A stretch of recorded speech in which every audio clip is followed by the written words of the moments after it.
তো চলো আজকের বানাবো চারাপোনা দিয়ে তেল ঝাল। আর চারাপোনা খেতে কাদের ভালো লাগে বলো, আর যাদের ভালো লাগে না তারাও অবশ্য কিন্তু জানিও। তো সকাল সকাল আমি বাজারে চলে গেছিলাম কিছু চারাপোনা আনতে, যেহেতু আমি একা মানুষ আমার জন্য 3 পিস চারাপোনাই এনাফ। বাজার থেকে চারাপোনাগুলো এনে আমি একটু লবণ হলদি দিয়ে ভালো করে মাখিয়ে রেখে দিয়েছিলাম কিছুক্ষণের জন্য। তবে অনেকে হয় কি চারাপোনা খেতে পছন্দ করে না, কারণ অনেকে বড় মাছ খেতে পছন্দ করে, ছোট চারাপোনা খেতে পছন্দ করে না।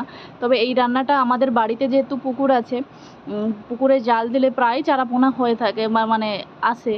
তো বাড়িতে মা এই রান্নাটা সবসময় রান্না করে, প্রায় এই রান্নাটা আমাদের বাড়িতে হয়।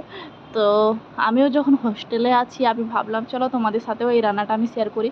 আর চারাপোনাকে এইভাবে রান্না করে খেলে চারাপোনার যে একটা বলে মাছের যে একটা আঁশাটি গন্ধ থাকে বা যাই হোক সামথিং, তো সেটা মনে হয় না, আর খেতেও অনেকটা সুস্বাদু হয়।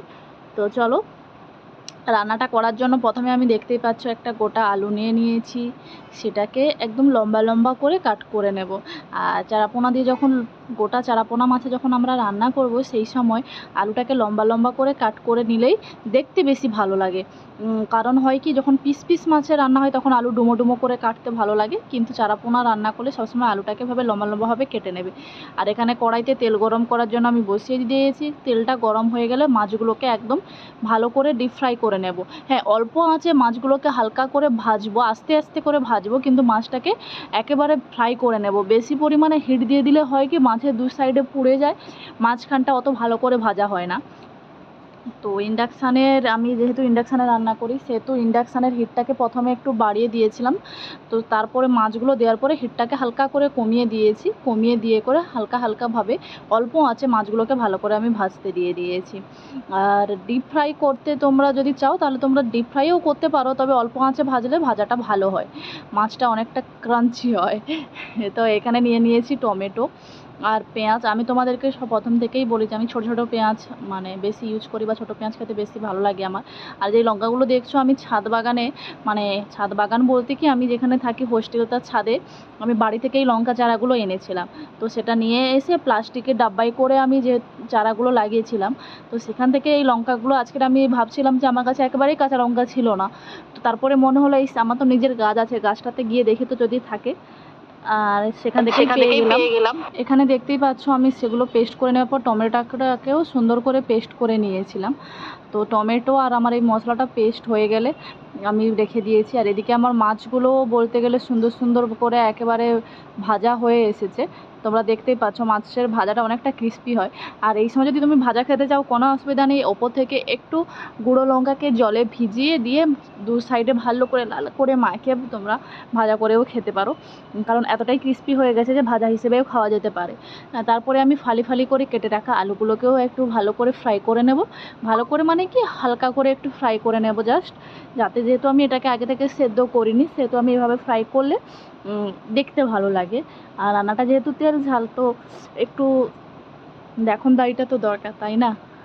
তো তোমাদের এখানে কথা বলতে বলতে এখানে দেখতেই পাচ্ছ আমার সব কিছু প্রায় রেডি হয়ে গেছে। তো এখানে আলুটাকে আমি সুন্দর করে তুলে নেব, যেমনভাবে তোমরা দেখছো আলুটাকে সুন্দর করে ভেজে নিয়েছি। এরপর আমি এটা তুলে নেব। তো সেই তেলে এরপরে আমি বাকি রান্নাটা আমার রান্না করব। ওই তেলেই আমি দিয়ে দেব ফোড়ন হিসেবে গোটা জিরে আমি এখানে দিয়ে দিয়েছি। গোটা জিরে দিয়ে দেওয়ার পরে সেটাকে হালকা করে একটু ফ্রাই করে নিয়ে দিয়ে দেব আমার পেঁয়াজ রসুন বাটাটা আর কাঁচা লঙ্কা বাটাটা, যেটা আমি একসাথেই বেটে রেখেছিলাম, সেটাকেও সুন্দরভাবে আমি কষিয়ে নেব। আর আমি সবসময় বলি যে মশলা কষানোর ওপরেই রান্না, মশলা যত ভালো করে কষাবে রান্না ততই খেতে সুস্বাদু হয়। তো দিয়ে দিচ্ছি ওপর থেকে লবণ হলদি, আর পরিমাণ মতোই দেবে, কারণ আমি এখানে কত পরিমাণ কী লাগবে সেটা তো আর বলতে পারছি না। তো যারা রান্না করো তারা মোটামুটি হলদি লবণ লঙ্কার পরিমাণটা যে যেমন খাও সেভাবেই দিতে পারো। তারপরে এখানে মশলাটা কষা হয়ে যেতে আমি দিয়ে দিয়েছি টমেটো পেস্টটা। তোমরা টমেটো পেস্ট না দিতে চাইলে টমেটোটাকে একেবারে ছোটো ছোটো করে কুচি কুচি করে নেবে, সেটাকেও ফ্রাই করতে থাকবে, তাহলে দেখবে একই রকমই ব্যাপারটা আসে। কিন্তু যেহেতু আমি পেস্ট করেছিলাম তাই আমি পেস্ট করে নিয়েছি। আর নিয়েছিলাম একটু লঙ্কা গুঁড়োটা আমি কম ইউজ করি, যেটা আমি সবসময় বলি যে আমি কাঁচা লঙ্কাটা বেশি ইউজ করি। কিন্তু এটাকে একটু রান্নাটাকে যেহেতু আমাকে দেখাতে হবে, ভিডিও করতে হবে, কালারের প্রয়োজন, সেই কারণেই আমি লঙ্কা দিয়েছি। তারপরে দিয়ে দিয়েছি ভেজে রাখা আলুগুলো দেওয়ার পর সেটার সাথেও মশলাটাকে ভালো করে আমি কষে নিয়েছি, যাতে আলুর মধ্যে এই মশলার ফ্লেভারটা খুব সুন্দরভাবে যায়, যেমনটা তোমরা দেখতেই পাচ্ছ। তো তারপরে এখানে আমি দিয়ে দিচ্ছি পরিমাণ মতো উষ্ণ গরম জল। তোমরা চাইলে ঠান্ডা জলও দিতে পারো, কিন্তু আমি উষ্ণ গরম জল দিয়েই রান্নাটা বেশি করতে প্রেফার করি। তো এখানে আমি দিয়ে দিচ্ছি পরিমাণ মতো উষ্ণ গরম জল, যেহেতু আলুটাও এর মধ্যে সেদ্ধ হবে, তো সেই কারণে জলটা একটু বেশি দিয়েছি। তো এরপরে আমি ঢাকনা দিয়ে রেখে দিয়েছিলাম 10-15 মিনিট। তো তারপরে আমি দিয়ে দিয়েছি এখানে ভেজে রাখা মাছগুলো, একেবারে ঝোলটা হওয়ার মুখে মাছটা দিয়ে দিয়েছি, দিয়ে 2-3 মিনিট ফুটিয়ে নেওয়ার পরেই আমার মাছের ঝোল একেবারে রেডি। আজকের আমি বানাবো চারাপোনা তেল ঝাল। তো চারাপোনা কার কার খেতে ভালো লাগে বলো, আর কার ভালো লাগে না। আমি জানি যে অনেকেই চারাপোনা খেতে পছন্দ করো না, ছোটো মাছ, তবে চারাপোনাকে এভাবে একবার রান্না করে দেখো, খেতে অবশ্যই ভালো লাগবে। আমার চারাপোনা মেনলি খেতে খুব ভালো লাগে, কারণ মাছের মধ্যে আমরা যতটুকু জানি মাছের মধ্যে প্রচণ্ড পরিমাণে প্রোটিন থাকে, তাই এটা আমিষ জাতি।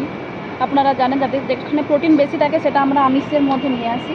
এর মধ্যে প্রোটিন বেশি থাকে, তার মধ্যে এটাতে ক্যালসিয়াম থাকে খুব ভালো বেশি পরিমাণে। তো মাছ, আমরা জানি মাছের উপকারিতা আমাদের অনেক, সেই রকমই চারাপোনাতেও আমাদের সেম। আর এটা দিয়ে আজকের আমি মাছের তেল ঝাল বানাবো শুধু, আর আলু দিয়ে, খুব অল্প উপকরণ দিয়ে। তো চলো দেখে নেওয়া যাক। আর মাছ ছাড়া কি বাঙালিদের চলে? তার জন্যই তো বলে মাছে ভাতে বাঙালি।